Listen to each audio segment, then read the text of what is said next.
Alright. Ang diagnosis niya, frozen shoulder daw. Totoo bang frozen shoulder? Tingnan natin. So sa galaw pa lang, hindi yan frozen shoulder. Kasi kahit frozen, kung totoong frozen shoulder yan, hindi maangat yan. Para ito.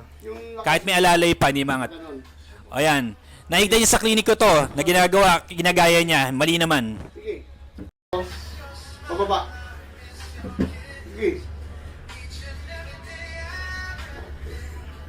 Oras lang. So, diagnose siya frozen shoulder pero the fact na nahatak sa likod yung kamay ng ganong kadali, hindi yun frozen shoulder. Okay? Ang frozen shoulder, it's also known as adhesive capsulitis. Adhesive kasi nagdikit, capsulitis namamaga. So, dalawa problema, nagdikit, namamaga.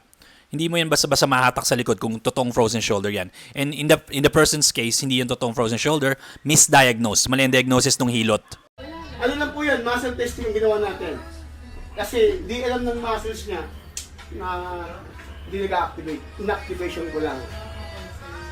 So sabi, hindi alam ng muscles niya na hindi nag-activate. So inactivate niya daw. Una sabi niya muscle testing. Ano yung ginawa mo? Muscle testing. Kasi hindi alam ng muscles niya hindi nag-activate. So inactivate ko lang. Magkaiba yung muscle testing sa treatment sa activation. Kasi nga naririnig niya sa mga videos ko na nag-activate tayo ng muscles kasi we need to balance the muscles. So ginagaya niya yon. Kinukuha niya yung tidbits of information kahit hindi niya naiintindihan, kahit hindi niya alam. Kasi nga, alam niya, yung libro na PT ang nagsasalita eh. So, ginagaya niya yon para mas magmukha siyang credible. So, una-una, mali ang diagnosis ni Hilot. Pangalawa, mali ang ginawa. Kasi mali nga diagnosis, mali ang ginawa. Pangatlo, nambubullshit ng tao. Okay, binubullshit niya yung mga tao. Yung mga tao naman, ganun ba? Paniwala na. Ito yung ito yung typical in a sense na trust me bro. Trust me bro, alam ko sinasabi ko. Kahit hilot lang ako. So, anong point?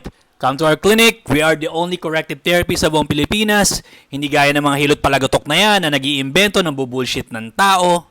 Mali-mali ginagawa, mali-mali diagnosis kasi nga hindi mo talaga nag-aral. Nag 5D training lang, 5D training. Okay? I'm the LeBron James of this physical therapy profession. I'm the King Kong of this PT profession. Gusto niyo sa magaling, then come to our clinic. Gusto nyo ma-bullshit ng mga hilot palagatok, then go to that guy. Hindi nga mapaayos ngipin niya, sa tooth decay nga, hindi niya maayos eh. Tooth decay nga, hindi nanalo yan eh. Diyos ko. Anyway, come to our clinic. We are the only corrective therapy sa buong Pilipinas. We'll check you out. We'll give a proper diagnosis. We'll give a proper explanation kung ano nangyayari sa inyo. Kung hindi namin kayang pagalingin, sasabihin namin. Hindi namin kayo bubullshitin. Okay? Factual ang ibibigyan namin information sa inyo. So come check us out.